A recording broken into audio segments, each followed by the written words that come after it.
This is Mr. Shivananda. He has won Kerala's Best Farmer Award for 2022. Balkila Shivananda left school in 10th grade. He started farming life at the age of 16. Before that, this land was empty. His father used to do paddy farm in a small field out of 12 acres. Then Shivananda and his family changed everything. He still lives in a joint family. Their children are well educated and they work outside too. But they still come to the farm on holiday and work. So they don't depend too much on the workforce and they do get a good profit from farming. He believes more in organic farming and integrated farming. Organic farming is agriculture that makes healthy food, healthy soils, healthy plants, and healthy environments a priority, along with crop productivity. By using organic farming techniques, farmer Shivananda turns sandy soil into fertile soil. Actually, this family is consuming only their own grown foods. They are not depending on the outside world for food. These family members don't have any health issues in the last many years. All these things are possible just because of organic farming. So, for a healthy life, organic farming is a must. An integrated farming system is an interdependent, interrelated, often interlocking production system based on a few crops, animals, and related subsidiary enterprises in such a way that maximizes the utilization of nutrients of each system and minimizes the negative effect of these enterprises on the environment. The government of Kerala has helped him financially as well as technically. Local agriculture officers guided him in every step.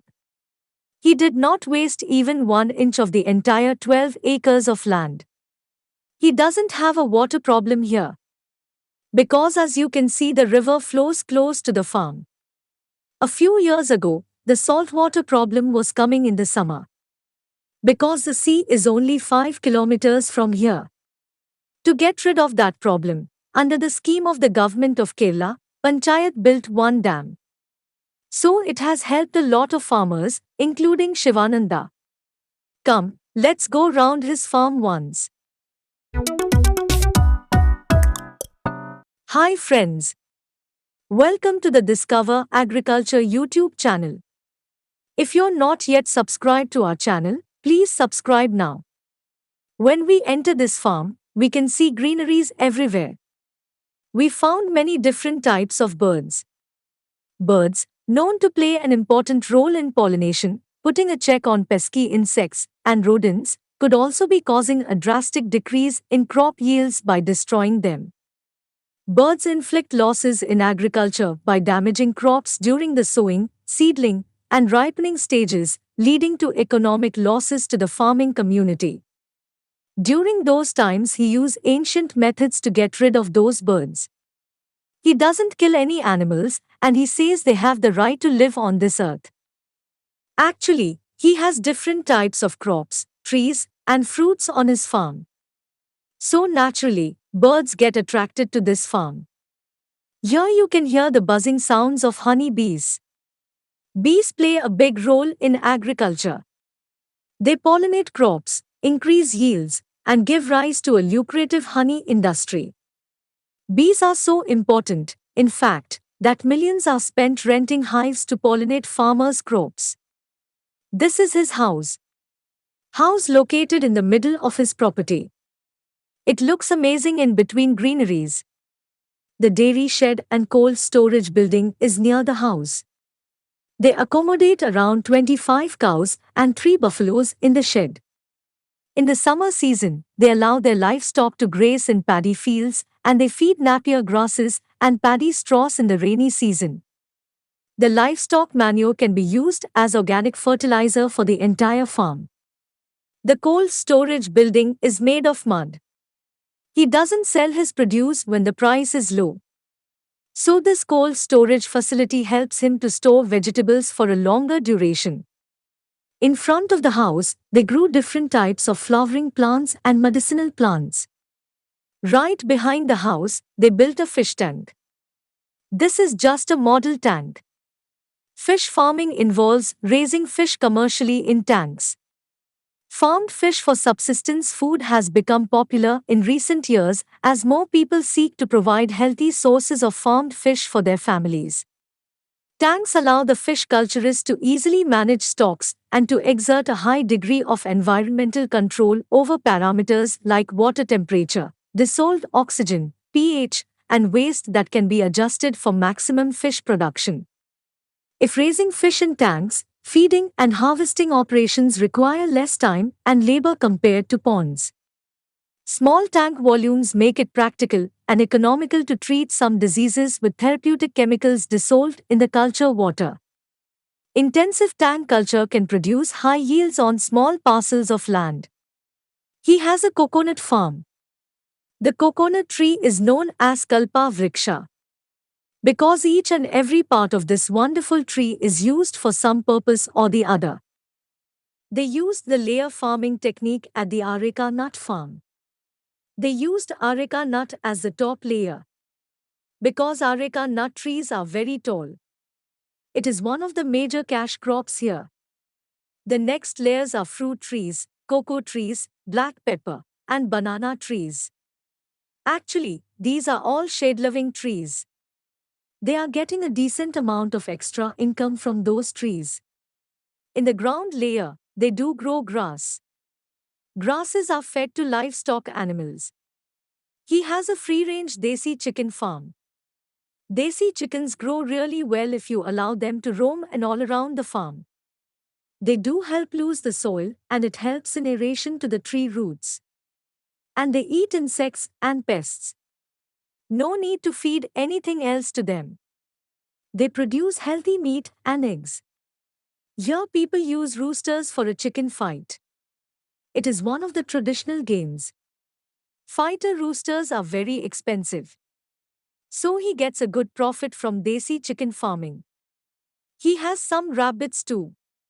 He loves these innocent animals. They do eat grass and its excreta can be used as organic fertilizer. Recently he started vermicompost too. It is actually the best way to convert biodegradable farm wastes into gold, I mean the best fertilizer. It is rich in both micro and macronutrients. It can be used to fertilize any crops. Here paddy is one of the major crops. During the rainy season, they do paddy cultivation. They have their own paddy mill. So they prepare rice by themselves and feed paddy husks to cattle. And in the summer they grow mung in the same field. It produces a decent amount of income.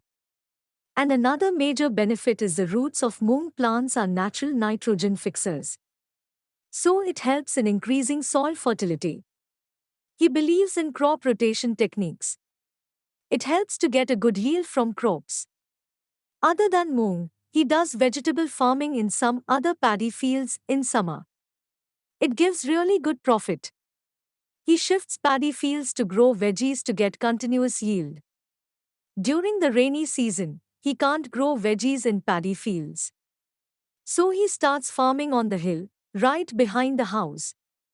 Even in the rainy season, they sell veggies in the local market. Believe it or not, they educated all their children just by selling veggies. He used many modern machines like a tiller, seeder, and pumps to do farming. Nowadays he can able to buy these machines with the help of government subsidies. These machines can make farmers' life easy. This is a rain shelter. He got a 50% subsidy from the government of Kerala through Krishi Bhavan to build rain shelters. The rain shelter's roof is made with Jeniger sheets. It prevents UV lights from entering the shelter. It helps in the growth of plants and enhances vegetables' taste. The sides of this system have been covered by a shade net. You can grow vegetables all year round inside the rain shelter. You can find so many fruit trees on this farm. Fruit farming, growing of fruit crops, including nuts, primarily for use as human food. The subject of fruit and nut production deals with the intensive culture of perennial plants, the fruits of which have economic significance. They eat these fruits themselves and they sell them too. This is Nagabana. This family's journey has started from here. Naga Aradhana is a form of cobra worship which, along with Bhutakola, is one of the unique traditions prevalent in coastal districts of Dakshina Kannada, Udupi, and Kasaragod are alternatively known as Tulu Nadu, practiced by Tuluva community members. Naga means cobra and Bana means forest. Cobras are not just seen as deities, but as an animal species which should be respected, appeased, and protected for multiple social, religious, and ecological reasons. According to Shivananda, this is not just an ancient ritual, it is made for protecting trees and animals. He has a tree farm too. He grows different commercial trees and fruit trees. These are all actually very expensive trees. As you know, farmers won't get pensions like government employees. If all farmers think like Mr. Shivananda, everyone can secure their future. These trees are like life insurance. They will help farmers during their financial crisis. These trees won't give immediate returns, but they secure a future. Trees become habitat and they produce food for so many birds and animals. Right below the trees, you can see dried leaves. It can be used to produce livestock manure and vermicompost. Farmer Shivananda doesn't waste anything on his farm. Now you may be understood why he got the Best Farmer Award. Hope you like this video. This video may motivate a lot of farmers to adopt these techniques. Share this video as much as possible. Comment down your thoughts and don't forget to subscribe Discover Agriculture YouTube channel. Thank you for watching this video. Have a nice day.